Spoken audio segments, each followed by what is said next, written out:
Hello everybody, welcome to Short Shot Archery. Anthony here, looking for a riser at an affordable price. Well, the MK L3 might be the riser for you, and in this review, I'm going to find out and give you my thoughts on how this riser works.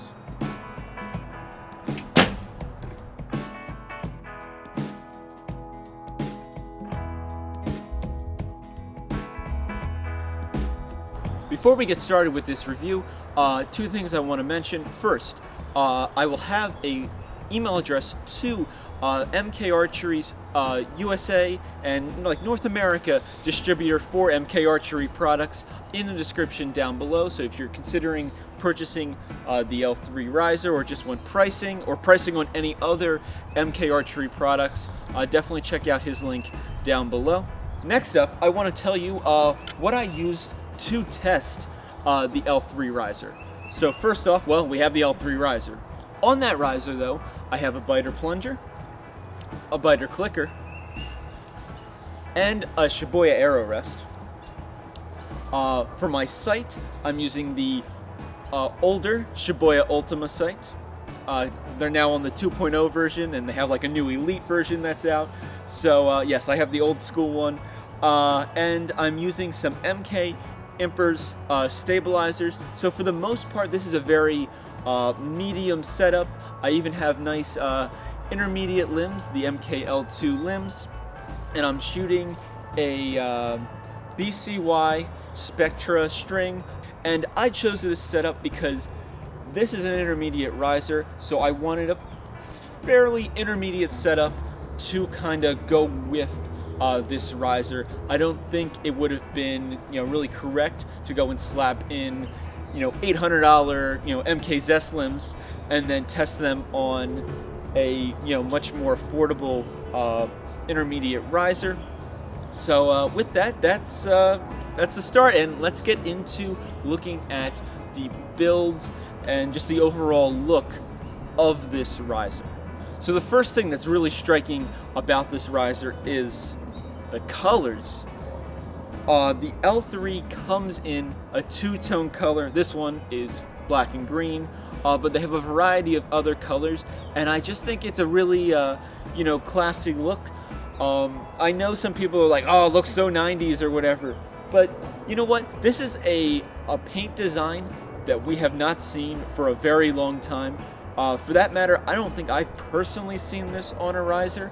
Maybe it was on risers in like the early 90s or 80s, but at that point I wasn't born, possibly. So for me, I really appreciate the aesthetics, the look of the two-tone with the black in the front, the green in the back. Now for the other risers, it always comes with black. It looks like they lay that down probably as like a base, or vice versa. Maybe they do the green first and then they put the black on top of it. Anyway, they do one and the other, but it looks like every single one does come with black, and then whatever the other color is, if it's blue or red or anything in between. But I think it really complements the riser well. The black's going to help kind of flow with any kind of accessories you attach to it. Conveniently, it flows from the front of the bow, so then it goes right into your stabilizer and your sights. If you add a weight up top, and it kind of flows really nicely into the limbs. I don't know if they did that intentionally. I have a feeling they probably did, knowing how meticulous MK is about things. But maybe it was just by luck that it happened that way.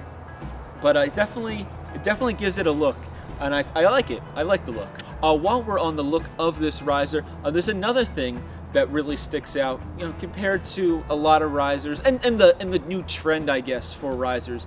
A lot of risers are going to very small cutouts in their riser. MK has gone the opposite on this one.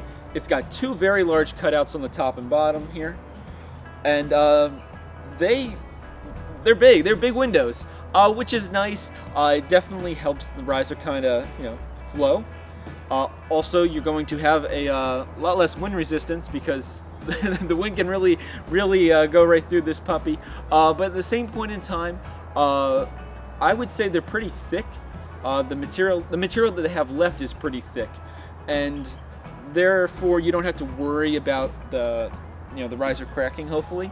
I personally have not had a problem, and I have not heard of any issues, so I highly doubt that's going to be a thing.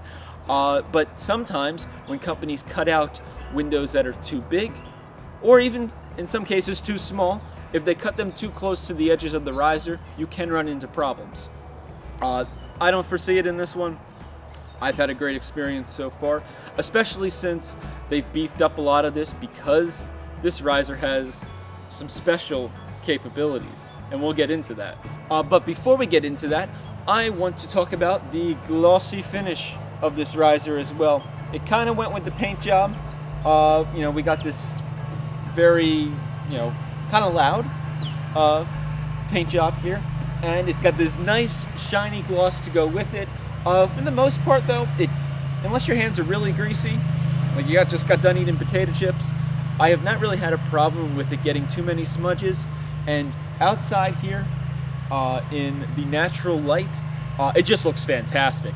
I can't see any smudges. Everything just shines. You could probably shine down your competition with it too while you're shooting your arrows. Yeah, it's looking real good, and that's something to note, because some people do care if the riser is too glossy, or maybe they just like a really glossy riser. There's something for everyone. The gloss also goes really well with the L2 limbs, because these limbs here are actually pretty high gloss too, so everything kind of just again flows again. MK must be into the flow over there in Korea. So now for the characteristics of this riser. What kind of character do you have, riser? Tell me. Well, first off, it comes with 2 grips, or at least mine did. I hope everybody's does, because they supplied a medium and a high grip, which is great, because then you have the ability to customize the feel of your bow based on your performance. Are you somebody with a high grip? Somebody into a medium grip? What works best for you? Or even better, if you're moving up from a cheaper bow, a more beginner bow, into this intermediate level riser, and you haven't experienced the difference between a high and a medium grip, this is kind of a good opportunity, because you're getting both built into the price of this riser, so you don't have to buy them separately. It's coming from the same company, so it's not like you have to buy aftermarket grips and then kind of play with that. They're giving you 2 grips right off the bat. Both of them are different. You can figure out which one you like best, and then maybe down the road you want to get an aftermarket grip. Then you already prefer shooting, say, a high grip or a medium grip, or something in between. Maybe you're not happy with either one, and you want to go for something in between. Now you already know kind of what you're looking for, and I think that's a cool advantage, and something that you won't really see at an intermediate priced riser level. They're not going to give you extras usually. Now, besides the grips, I think the biggest statement this riser makes is the fact that you can have a 23 or a 25-inch riser. Both are going to be ILF. You can't switch between ILF and formula, but you can have a 25-inch ILF riser like this, or you can move your limb bolts further in, and then you can move your limb alignment system further in, and you can get a 23-inch riser. So if you're a parent and you have a young child that's shooting archery maybe for a couple years, and they're really enjoying it, and you want to give them a pretty awesome birthday present, you can pick up an L3 riser, and they're a child, so they're young, they still got growing to do. Maybe it's their 12th birthday or something. They can grow into this riser, because you could start it in the 23-inch riser configuration, and then as they get bigger, now they're like 16 or something like that, they're growing all up, you can go and turn this into a 25-inch riser. So a lot of flexibility, and it's actually something that I really wish was available when I was a kid, because I spent a lot of money buying several different risers, because as I grew, I outgrew them. So I started with, a homemade bow, and then I went to a wooden bow, and then I went to one metal riser that I borrowed from my coach, and then I bought my own, and then I went to official ILF. I spent a ton of extra money to get to the same spot, and you can do it with one purchase with this riser instead of doing it, with 4 or so risers like I did. Again, I did learn a lot along the way, but it would have been nice to save the money and put it to other uses, like going to tournaments or more coaching or things like that, instead of tying it up in buying more equipment because I kept outgrowing my equipment. Now, another thing people may be interested in is mounting points. This has an average amount of mounting points. So you have one up top, one down below here. Of course, your stabilizer one. There is actually none in the back here, and that's all the mounting points. Of course, you have your sight and your clicker mounting points, but for additional weight, you have 2 up front, and that's about it. So about average. Maybe you would consider it slightly below average. Some bows do have one in the back, but again, intermediate bow. Do you need that many mounting options, especially since you're really just experiencing the sport, and maybe you're not at the point where you know exactly what you're looking for, and that's where you would go into like the higher end bows, because risers like the MKZ or MKS or the Alpha, they're all going to have more mounting points than this riser. Now, another interesting thing about the characteristics of this riser is the beefier limb pockets here, and that's done for good reason, but 2 things came to mind right away. It's funny because it puts more weight on the outer edges of the bow here, kind of like what Hoyt's doing with their Formula bow, but this is an MK, totally different companies, but MK's doing it so that it can conveniently support switching from 23 to 25 inch riser length. So you want that extra material here in order to make sure that, nothing breaks, it's nice and stable. You don't want to have, stress areas in this bow where it's only strong in certain spots at 25 and weak at 23. So they made it nice and beefy up here so you have no issues, which is smart, very smart.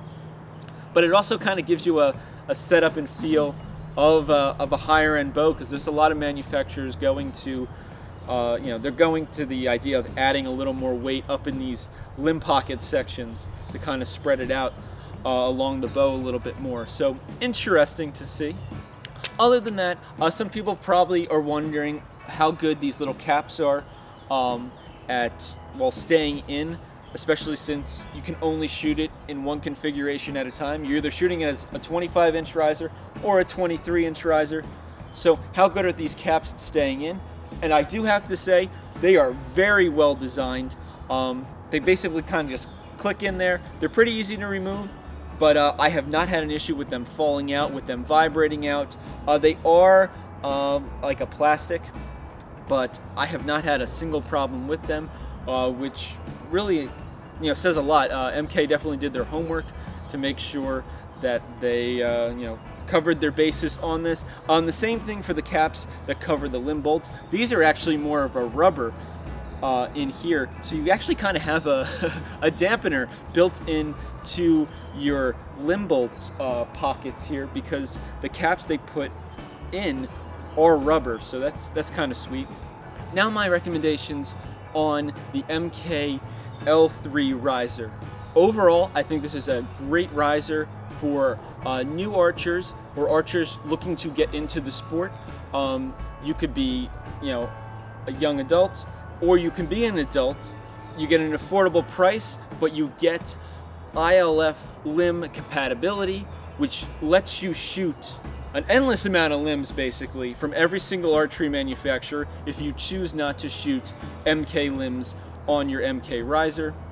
Right there, I think, is a huge selling point, because it's hard to find a good quality, lower end riser that lets you use ILF limbs.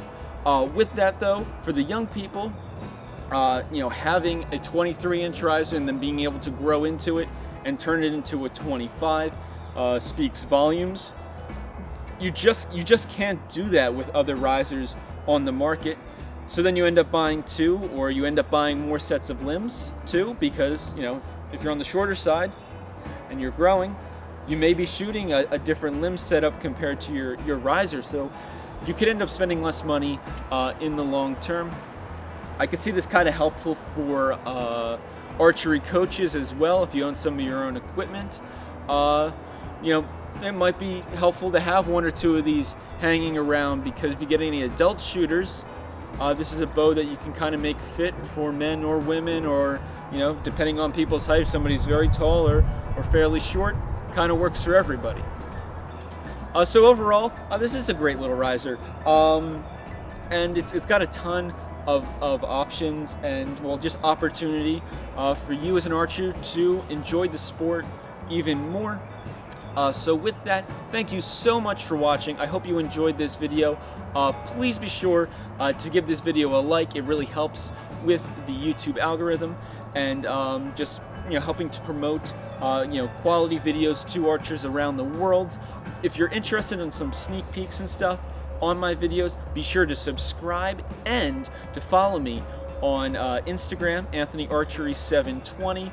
I try to post kind of like teaser photos, but give you an idea on what I'm working on, what's going on here at Sure Shot Archery. It's a lot of fun, and I try to do my best to take what you guys have to say in the comments and apply them to future videos, and just give me ideas on other videos in the future. So thank you so much for watching. Please like and subscribe, and as always, happy shooting.